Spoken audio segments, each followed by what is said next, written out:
Hey, welcome back, everyone. It's our last session of the day, and I'm here with Ted Ross, who has been online with us all day.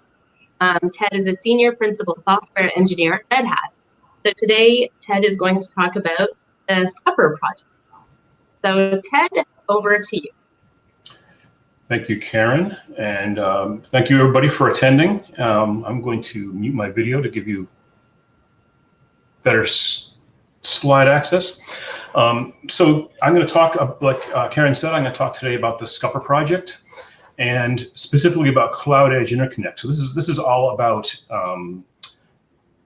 networking and communication. So if you saw Kilton Hopkins' earlier presentation about IO fog, you'll see that there's quite a bit of synergy, quite a bit of relationship between what he talked about and what I'm going to talk about today. So let's get going. I'm going to just have a brief introduction of myself. I am in the engineering group at Red Hat, and I've spent most of my career, 20 plus years, working in the data networking industry, doing embedded software, embedded firmware, et cetera, and a little bit of work with network security as well.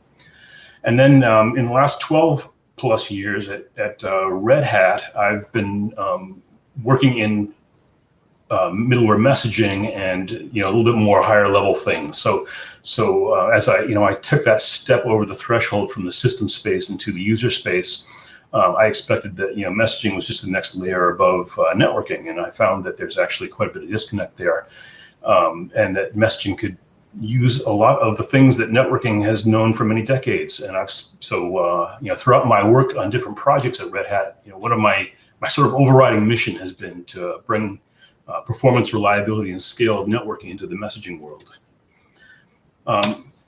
As far as the outline for today, here's what you can expect from what we're going to do in the next 30 minutes. I'm going to start off just talking about some of the challenges of edge native communications. After that, I'm going to introduce a concept, an abstraction that we call virtual application network. I will refer to it as VAN for short. And then I will have a couple of slides at the end talking specifically about the Skupper project and specifically about Apache Qubit Dispatch Router project. So even though I'll be speaking about VANs, VAN is the abstraction that my team is using to describe what Skupper is and how it works. So Skupper is an implementation of a VAN, and this talk really is about Skupper. So without further ado, the other thing I think I'll mention right up front is that everything I'm going to talk about today is free and open source software. So diving right into some background, when I talk about the internet or I talk about TCP/IP, I'll use those terms probably interchangeably. Just to make sure that it's clear what I'm talking about with regard to addressing and forwarding. So here's an example of an address that we will see in a typical internet application or a URL or whatever it might be. So I've got like myservice.domain, colon 8080, which is the port. Everybody will recognize what this is. And what actually is happening then is on the originating side, myservice.domain is subject to a name resolution process, usually through DNS, the domain name service, that resolves that name to an IP host address. And once you have that IP host address, it is determined which host is the target host for the communication, and then that data is then, or that packet or whatever it might be, is then dropped into the IP network, and it will be forwarded onto that host. And then when it reaches that host, the port which has been carried along with it and is only significant at the target host is then used to tell that host which process running on the host is to be the target of that communication. So the reason I put this diagram here is because I'm going to later on put a similar diagram up that is a little bit different way of approaching, addressing, and forwarding. So let's talk a little bit about what the public, what the internet and what TCP/IP and how it is used and what its limitations are with regard to edge computing. So the structure really is, we've got the huge public internet, which is made up of the public IP addresses that are available. There are many. And then we have private edge networks. So private edge networks are legion. So this is really the reason why the internet scales as enormously as it does, because these private edge networks can overlap each other. You can have millions upon hundreds of millions of them all using the same subnets, They can't talk directly to each other, but they can talk up into the public internet. And this is how the overall aggregate size of the internet can be so big. So the thing that happens between the private edges and the public internet, we call network address translation, or NAT, and that's what's done in routers, everywhere. If you have a home router, that's what your router is doing. So what the implication of this then is that the communication is primarily vertically oriented like this. So you tend to see clients in the private space and the edge space contacting servers in the public space. So client server software architecture and the internet go hand in hand. They're made for each other, and it's a very good combination of technologies. They work very well together, and they're extremely effective. And so any illusion that you have of client-to-client communication is actually built right into the application, which has a server of its own, and that application has probably created its own bespoke addressing scheme and relay mechanism that it can use. Think IRC or email or anything like that. The document sharing, et cetera. That's the way it works. The applications are actually built to accommodate the structure of the network. So, but I'll make a claim here and say that edge native or cloud native or microservice architecture is not client server. Client server architecture is not sufficient to meet the needs that we have today, especially in the edge native world that we've been talking about. So I'm going to go on and talk about just a couple of use case patterns that were typical. So just as a way of illustrating what the limitations are here.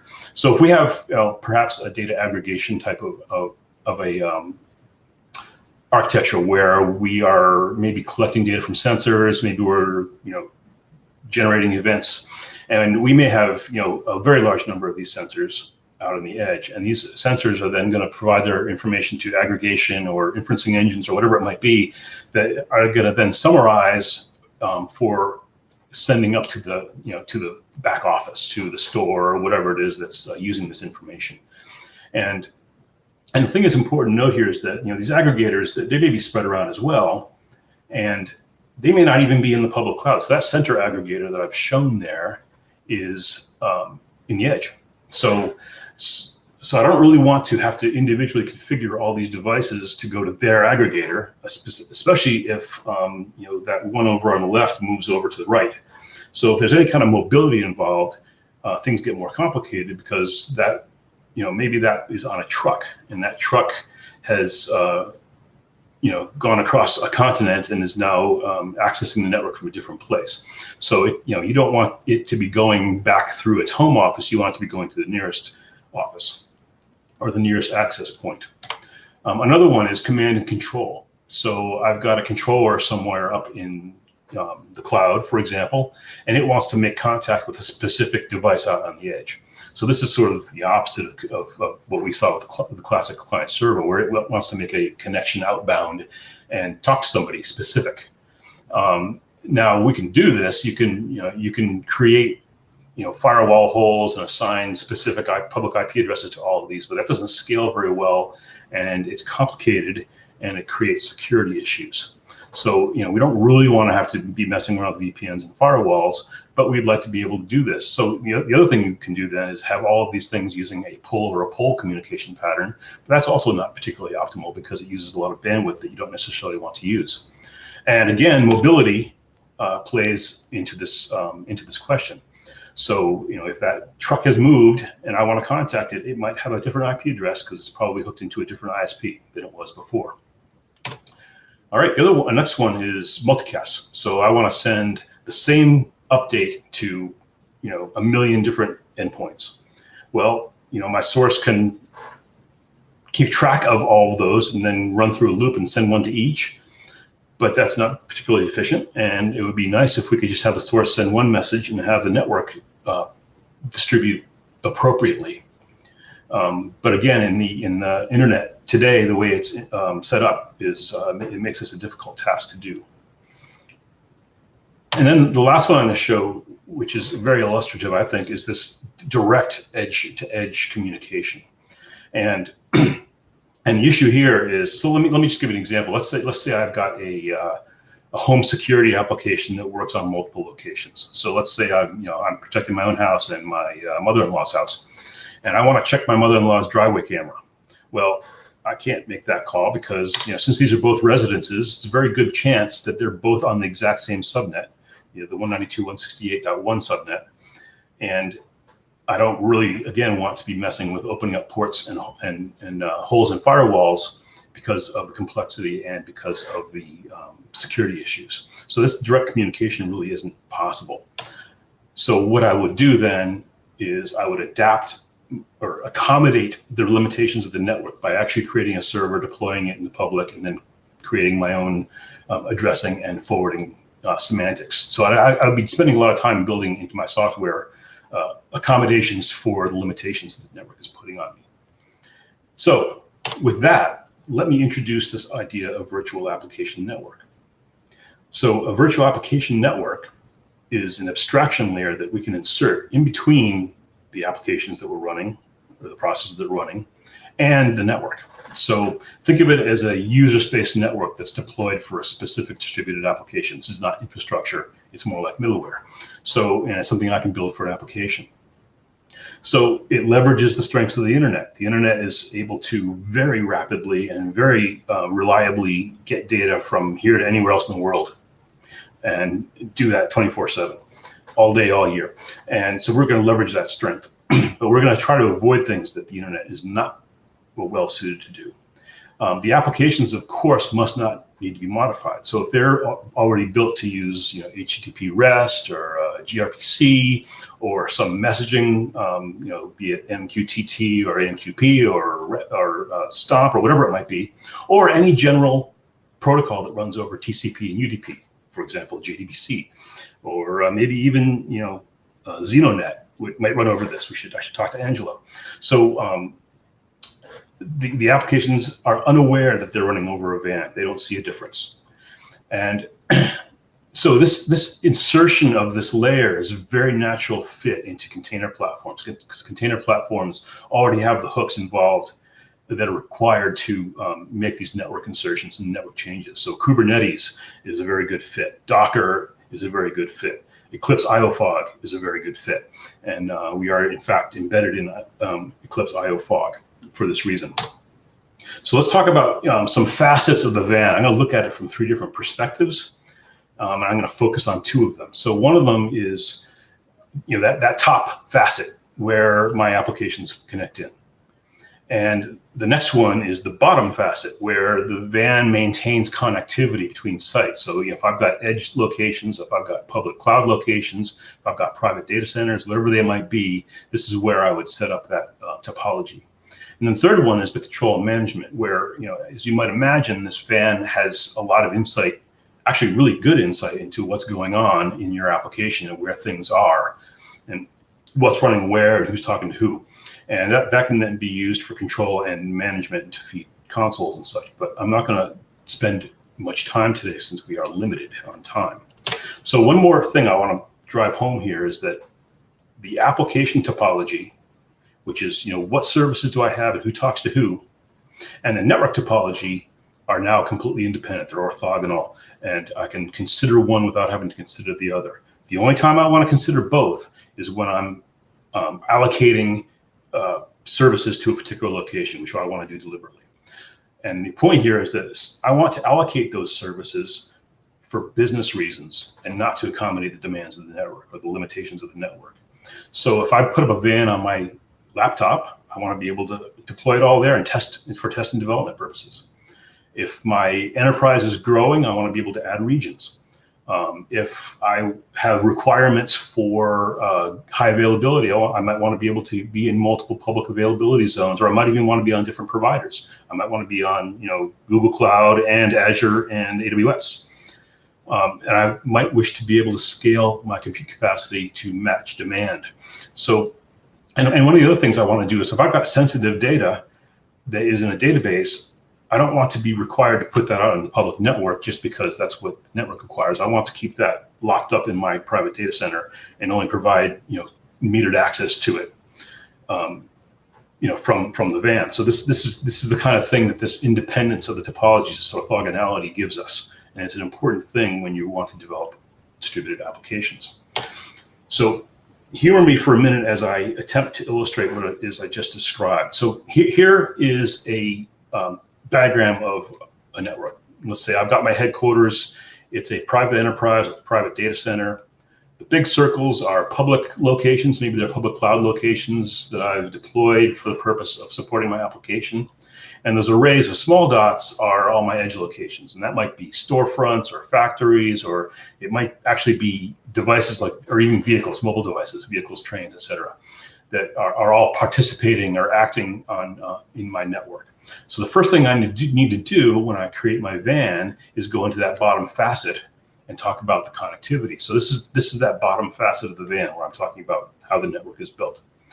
So some notes about this.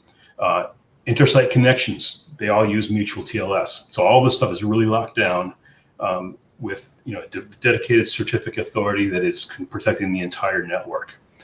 So no sockets or ports are open to the public, except for those ones that use that MTLS that are used for location to location contact. And so what we're doing is we're taking a VAN router and we're deploying it in every one of these locations, and those routers are talking to each other.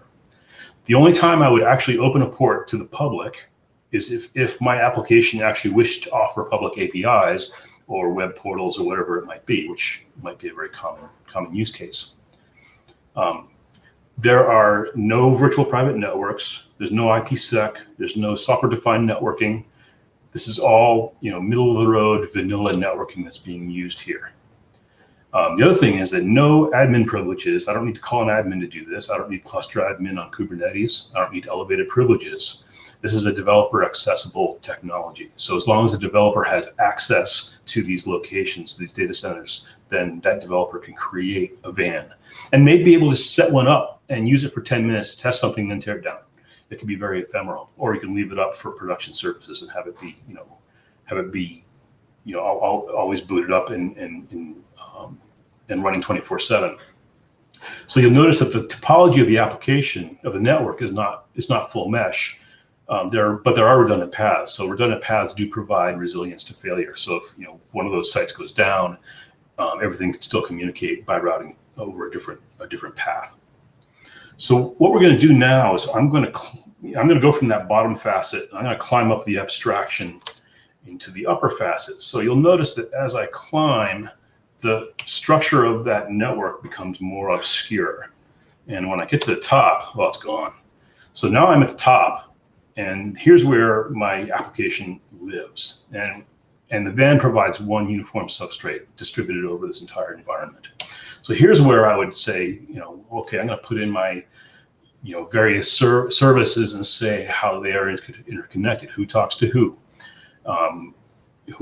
takes data from who. And then there's the third aspect here of where are things deployed. So that sensor reader, I've got a sensor reader over the top left, but there might be a million of those actually, instances of those put out there. I may have thousands of sensor inferencing containers running.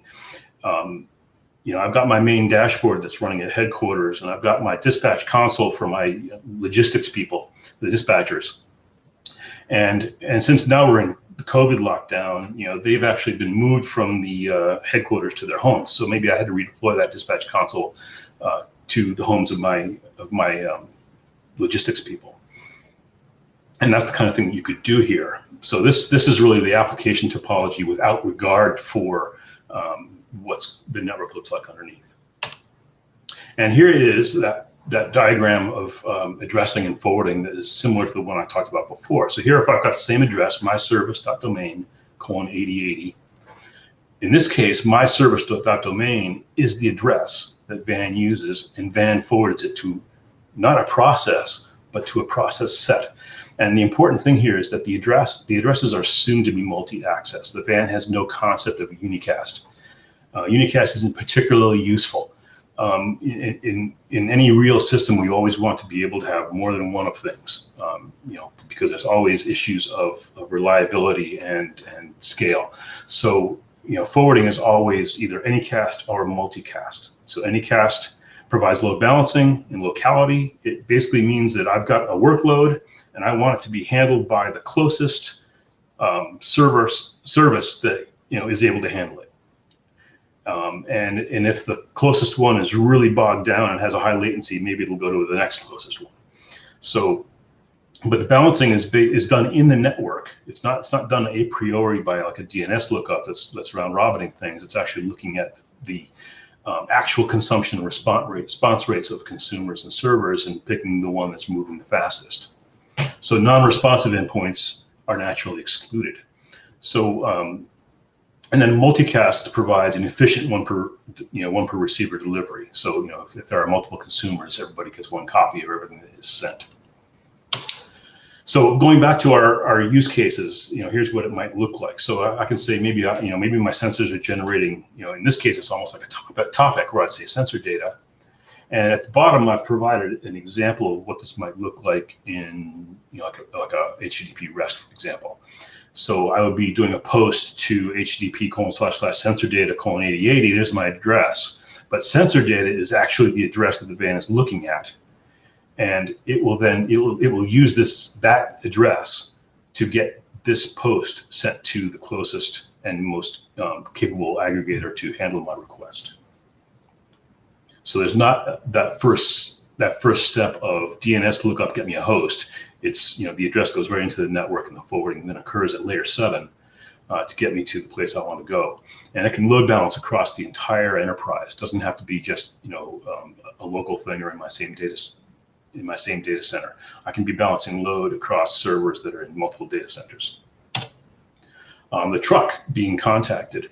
So, maybe I'm just calling this one, this is truck number 37742, and it's moving across the country, and the controller doesn't really need to know where it is, just wants to send a driver notify message to truck 37742, and it does so with a post. So, or a message or whatever protocol it wishes to use. So if the truck is in the middle of the desert and can't be reached because it's got no connectivity, then the van will very quickly respond with a not reachable. So there's not going to be a timeout or something being stuck out there. It'll be very quickly determined that there's nothing to be sent to, and the request will fail quickly. So storefront updates, again, a multicast where this is probably more of a messaging oriented pattern where the source would send one update, and in our network, what would happen is it would one would go to the east, one would go to the west, and then once they get into those different regions, then the fan out would occur as necessary, as close as possible to where the the destinations are. And then the last one, which is the direct case, where maybe I want to look at the driveway cam at 23-seater, which is a house that I have privileges, I have access rights to look at because it's part of my subscription or my application. Again, from the van perspective, I'm talking directly to it. So I can do a get or a post or a subscribe, whatever my application pattern is, I can do that directly to the destination I want to go to. And the van is taking care of the details of actually routing this thing through public networks in order to get to take the best path to the destination. But that's part of the network's responsibility. It's not incumbent upon the developer to have to build that in. Oops. So a quick word about the Skupper project. As I said before, this is a free open source software implementation of the van. It's available for anybody to play with anytime they want. It's the next, I'll show on a slide in a minute where the URL is. The first incarnation of Skupper was Skupper for Kubernetes. That was a very obvious place to start, and that was the first one we shipped. And then the second one that we've very recently come out with is Skupper for Docker, where this is for lighter weight environments where you don't necessarily have enough resources to run the whole Kubernetes stack. You might just have a single lightweight host that you want to run on. And what Skupper does in this case is it runs the van router and whatever control plane stuff in Docker containers locally. The Skupper for Docker also has the capability of accessing or exposing non-containerized services. So you can actually use this on bare metal servers to pick out particular services on those servers and make them accessible across the van. As I mentioned before, the Skupper technology is embedded in Eclipse IO Fog.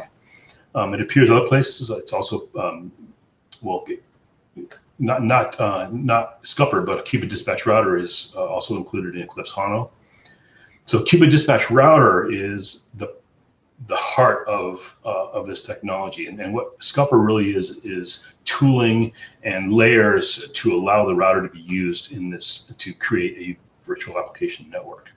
So Qubit dispatch router is a fast and lightweight network router for the NQP protocol.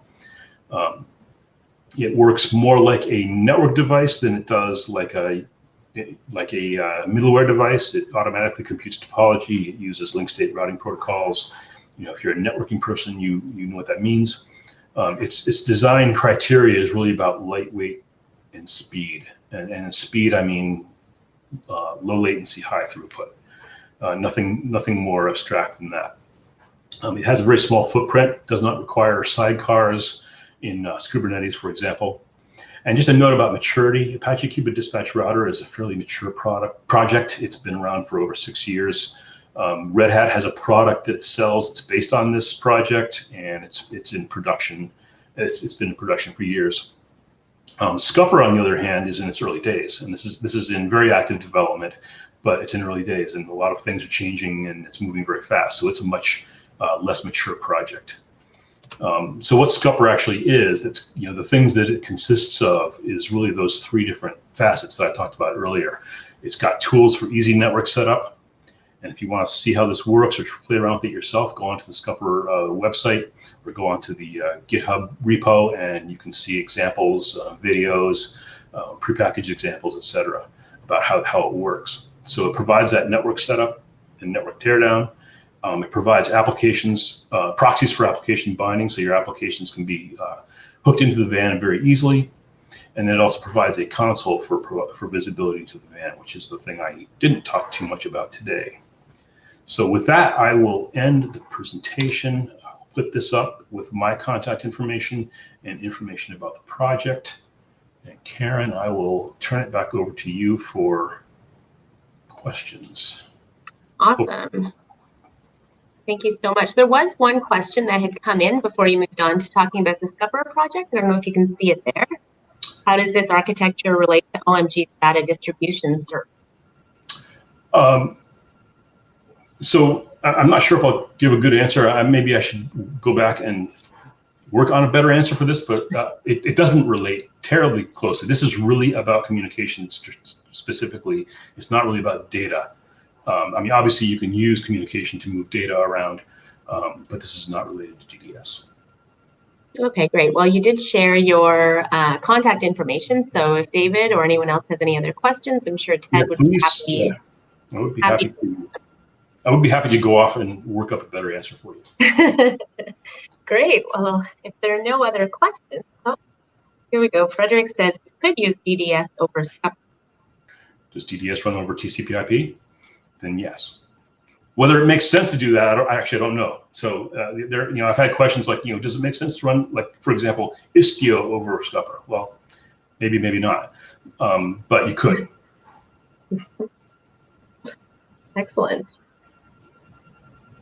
Good. Okay, I think that'll be probably about all for today. Thank you, Ted, so much for bearing with us throughout the day and for finishing our day off with such a great presentation. Really appreciate your time. Thank you, Karen, and thank you for everybody for attending. Yeah, absolutely. Thank you, everyone, for attending our virtual IoT and Edge Native Day and making it the success that I think it was. And everything's available on Crowdcast and will also be available on our YouTube channel. So just one final note to participate in the 2020 Eclipse IoT Developer Survey. If you can take a few minutes to do that, that would be great. Thank you, everyone. Great day. Goodbye now.